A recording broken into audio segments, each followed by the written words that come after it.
pointless, all right, futile, grasping the wind as an analogy. All of those are perfect answers to what we've talked about. And the fact being that we spend so much time sort of striving after these things that we miss out on a lot in the process of it. And then we've got a whole bunch of stuff that we don't necessarily want either. So we're going to continue a little bit here today. We're going to actually start in Ecclesiastes chapter 3, and 3 and 4 will be where we spend a lot of time here this morning. This is Ecclesiastes chapter 3, verses 1 through 8. Tom, do you care to read this for us to start with?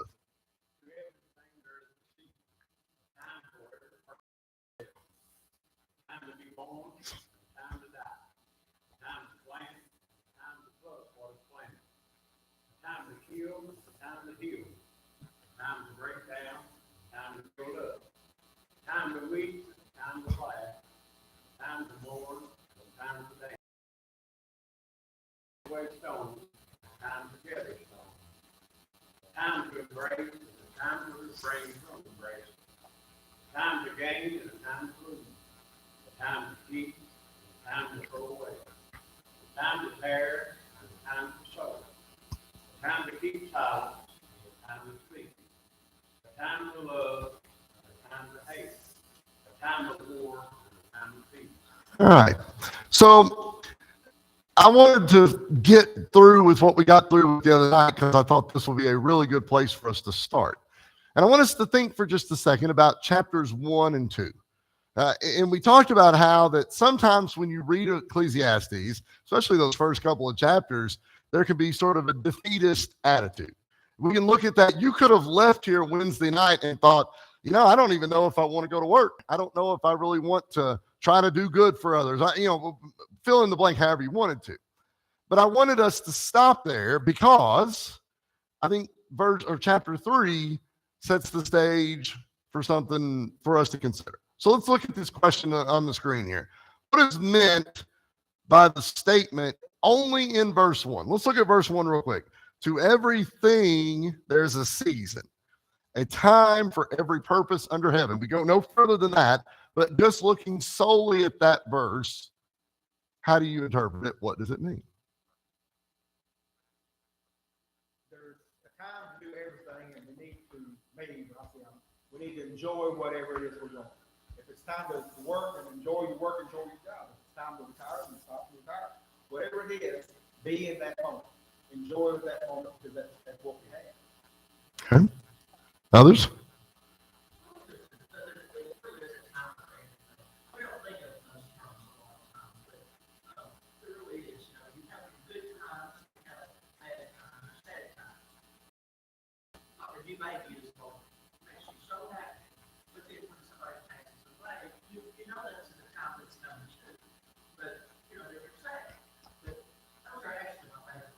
Mm-hmm. I would say that that's an answer for a lot of people that would say something like what Tony just said there, that those are verses that are favorites of them. This is, both of you articulated it really well, in that if we looked at the first 2 chapters and felt a little defeated, I think that when you look at this one, you think, okay, well, maybe it's more about prioritizing. Maybe it's about organizing and arranging yourself for the right thing. We talked about how we can work so much, but then we just miss out on all this other stuff. Well, you can read here in these verses, there is a time to work, but then there's also a time to what? You kind of laugh, time to slow down just a little bit. And sometimes we've worked a whole lot, but we haven't laughed in here, right? Yes, ma'am. Uh-huh.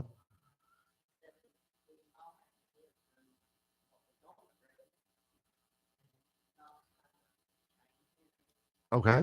That's an interesting point as well. That Mel, if you didn't hear her, she said that you kind of, instead of trying to force things to happen, just sort of go through your life, I guess, and the good and the bad, the ups and downs are going to come, and, attack the good when it's good, attack the bad when it's bad, or whatever it might would be. Others.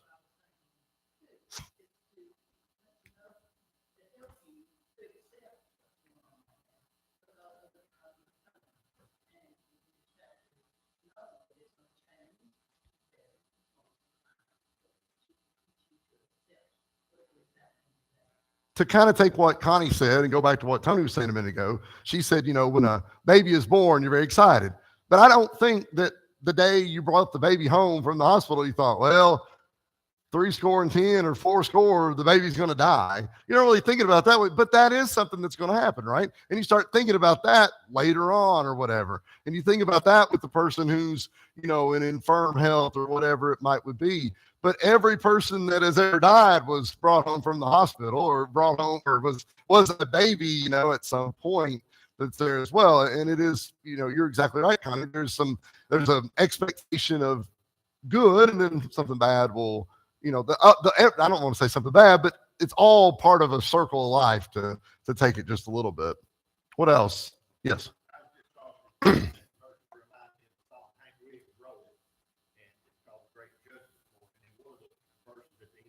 And the soul that is put off salvation, not to die, I'll get saved by and by. No time now to think of religion, but at last they found time to die. Yeah. The death is coming to me, it's coming to you, it's coming to everybody, and we need to realize that. But that don't mean we need to. We don't have to dwell on it all the time. It's just like we said, it's celebrate, like Tony talked about, celebrate and enjoy the day, the good days. The baseball games, the little grandson league thing. Celebrate that. There be no time for sorrow. All time. Sure. I had to have a test Thursday, and I done a lot of praying.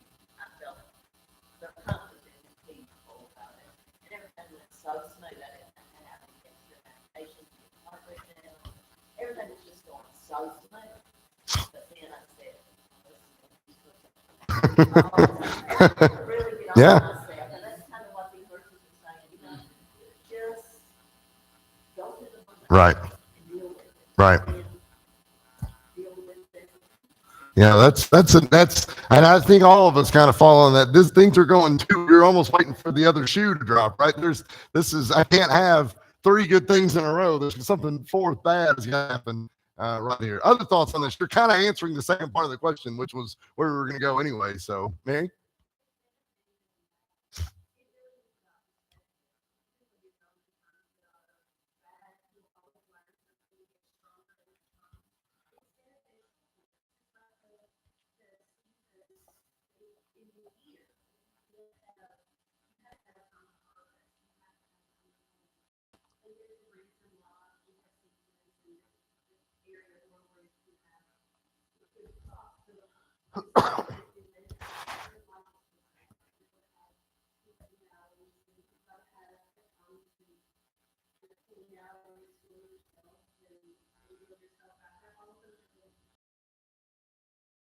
Yes. I think of Jesus all the time. As he's ready to go to the garden, as he's ready to be executed, before he's ready to be executed, he tells his apostles to he's praying in the garden and begged God to let this pass. That's not your will, my will, your will. And he's prayed enough, he's talked about it enough, he's thought about it enough, he's planned enough, and he says, "Let's ride." They sung the hymn without the mouth off. Yeah. It was time to go. And he was not a coward, he was not fretful, he was not whining. Let's go. He didn't fight the bad guys that came to get him, which he could. He went. And that's what I think sometimes we need to look at that again. There's times, and it's okay. Yeah. Time to arise and be going. We can fret and worry, and sometimes we just need to to go through it. So others on this, y'all are doing a great job here in answering the questions. Anybody else? Well, if we were referencing a song, I was not anticipating a Hank Williams song to be referenced. I was anticipating a Birds song from about 1965 or 66 to be referenced right here. But I was listening years and years ago. I was coming home from school, and there was the song "Turn, Turn, Turn" came on the radio, and the announcer, the DJ, he said the oldest lyrics in rock music, and I thought, well, that's probably true, right? So that it kind of is with that as well. So, but I guess Hank Williams fits in there somewhere too as well. So it was, like I said, when you said think about a song, it's a good bait and switch. You changed this around there just a little bit. All right, let's go a little further. because chapter 3 carries on. This is chapter 3, verses 9 through 15. Connie, do you care to read this? If you want to read it in your Bible, I don't know if you can see it right here, but it does go over to another slide.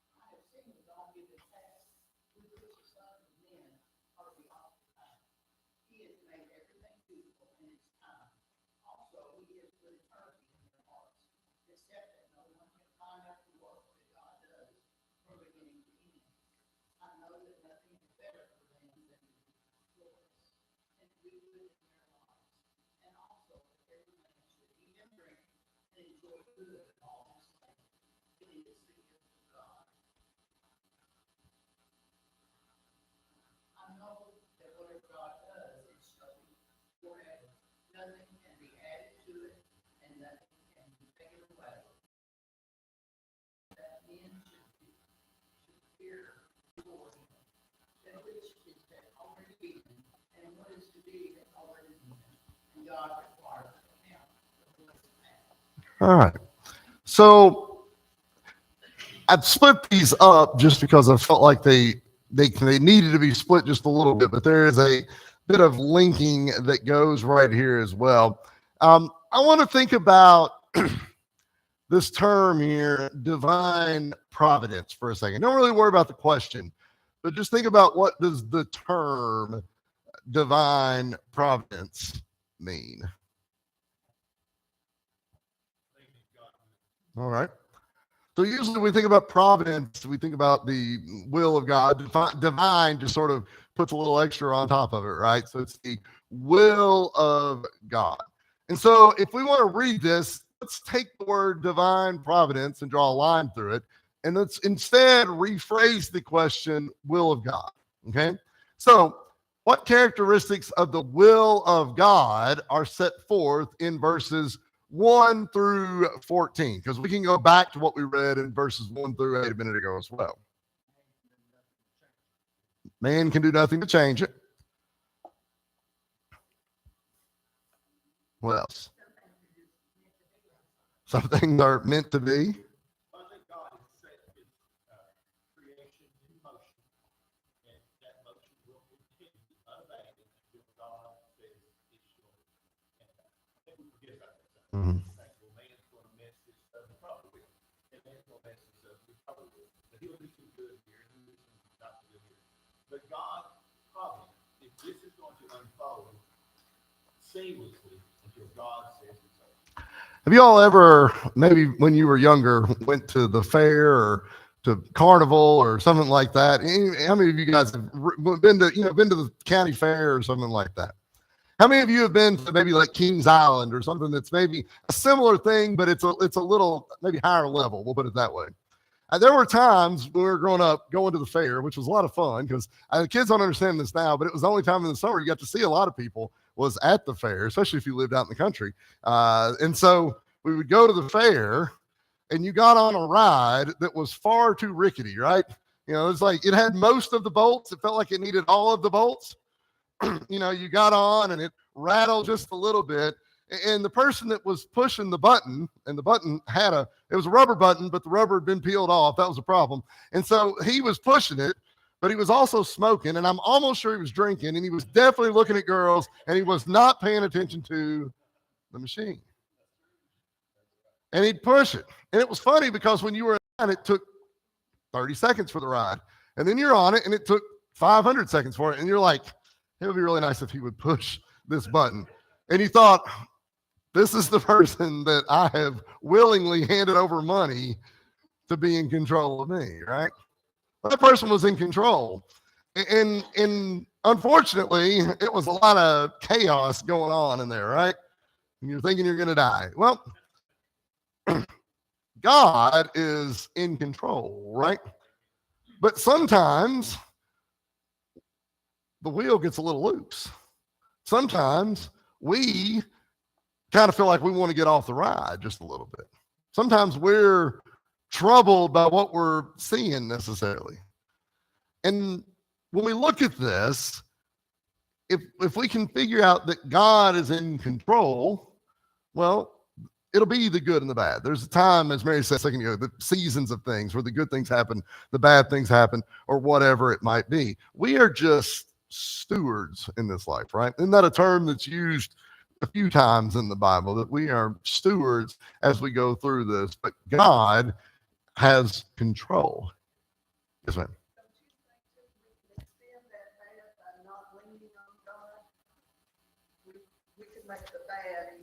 Yeah, sure, absolutely, absolutely. A lot of things that come into our life or come into our life with a purpose of either testing us, shaping us, and molding us. And the harder we fight against it, and the harder we strain against it, we're going to learn a lesson. Yes. You're going to learn a lesson. So might as well do like Joseph and just enjoy the ride and learn what you need to learn and let the ride be over with as quick as possible. I may have told this before, but when I got my principal degree, I had been out of school for several years. I hadn't been a student. I'd been a teacher for 8 or 10 years, I guess, when I went and did it. And the whole class was an online class. It wasn't even online where I talked with anybody. You just had a assignment and you went in and did it. And the very first assignment was like a financial assignment. And basically, we were looking at, the job of the principal is to set a budget for the school or whatever it might be. And so it was a lot of math. You weren't really setting the budget, but you were having to do math. And it was stuff I hadn't done since I had been an undergrad in college. And truthfully, probably since I'd been a high school student. And I remember I came home. The plan was I was going to do it on Mondays after school. That was my day I was going to do it. I think Mom and Dad were picking Will up, or Will wasn't even in school yet. But it was on Monday after school. And I came home and I sat down and I was ready to go. And it didn't make a lick of sense. And I worked on it for about 10 minutes. And I just remember throwing my hands up and, this kind of thing. And I just thought, I can't do this. I cannot do this. Well, stormed around the house a little bit, mad, called Mary, don't even want to do this. Just being frustrated.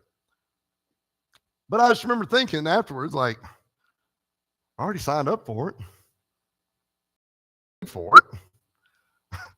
Probably not going to get anything accomplished by stomping off or going outside or whatever. Just need to sit down and do it, right? Well, part of it was I was going through something I hadn't thought about in a long time. It was math problems that I hadn't done in a long time, but I had to do. So then I thought, well, maybe it's a better thing to do instead of getting mad about it is to look at it a little closer. Maybe pull a few extra sources, might need to talk to some people or might need to read some things to get it kind of figure out how it works. Because as Ben just said, we're going to have to do it one way or the other. But how much wasted time is there when we storm off and stomp off? I don't want to do this. There's nothing, whatever, however you want to fill in the blank with that. But I went ahead and did it. Well, what I found is an 8-week class. What I found is a couple weeks into it, it got a lot easier. Well, it wasn't that the work was easier. I was just thinking as a math student, and I hadn't done that in 20 years. And sometimes in life, when you're faced with these problems, and we think, oh, I can't do that. I can't deal with this. If we stop for a second and think, there's a lady at church that went through that same thing.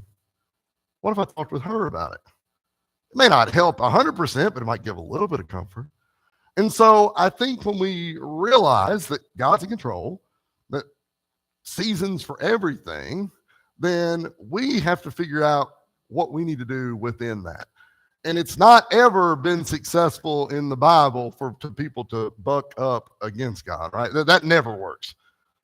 So maybe just kind of figure it out. And it won't be easy. It won't be good. It won't always be good, but we have to do it. Second question up here. With God having such control as set forth in this passage, what would seem to be essential to human happiness in the world?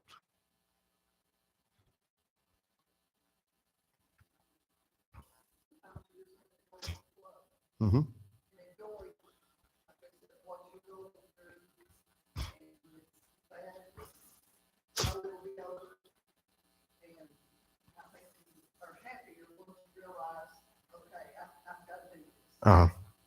Tom, patience, Mary, submission, any others?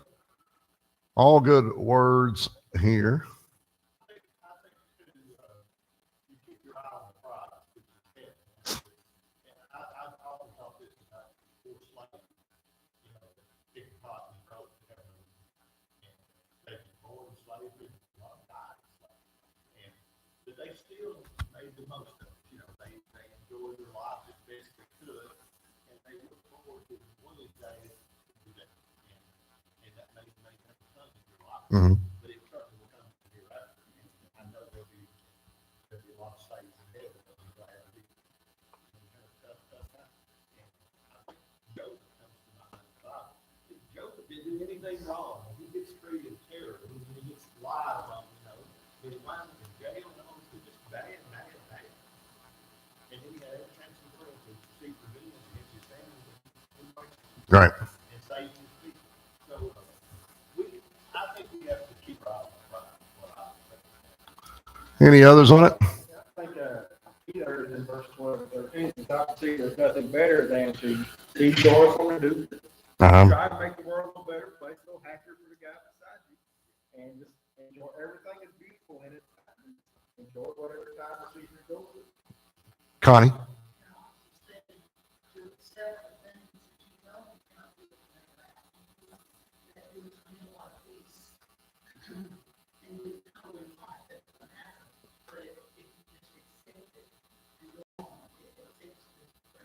Right.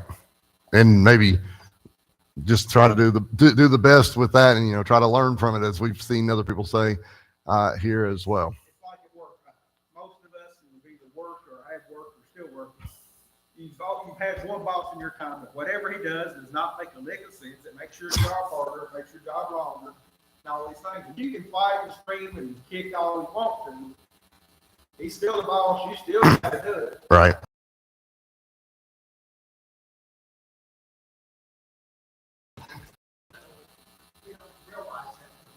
No.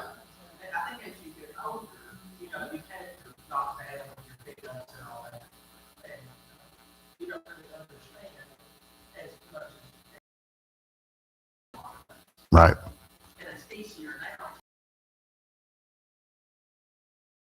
Daddy always said, I'm going to take the sick, they take you home. He always said, babe, by the time you figure out how to live, it's going to die. Yeah. And I think that this becomes today. Yeah. Like Bill said. Absolutely. Jill, do you care to read verses 16 through 22? I think there's a second slide as well.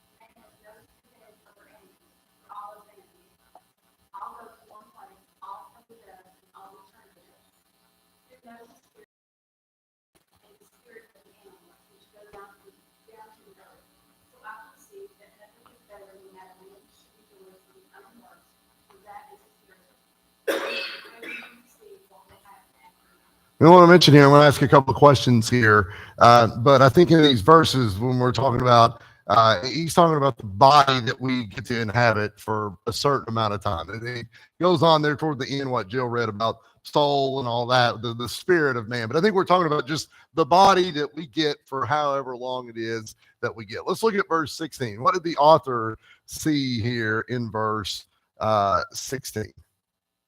Let's go in and look at it together. Said, I saw in the place of judgment what? Wickedness. And in the place of righteous, what was there? What does this mean here?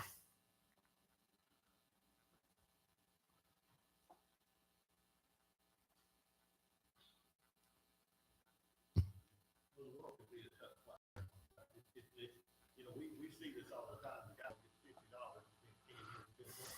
the guy steals $150,000 from the bank and gets into a highway house. Mhm. That's not fair. And $50 and $150, $150,000 is big. We see that on the news. If we watch the news, we say that's not fair. It's judgment is not always Tom. Mm-hmm.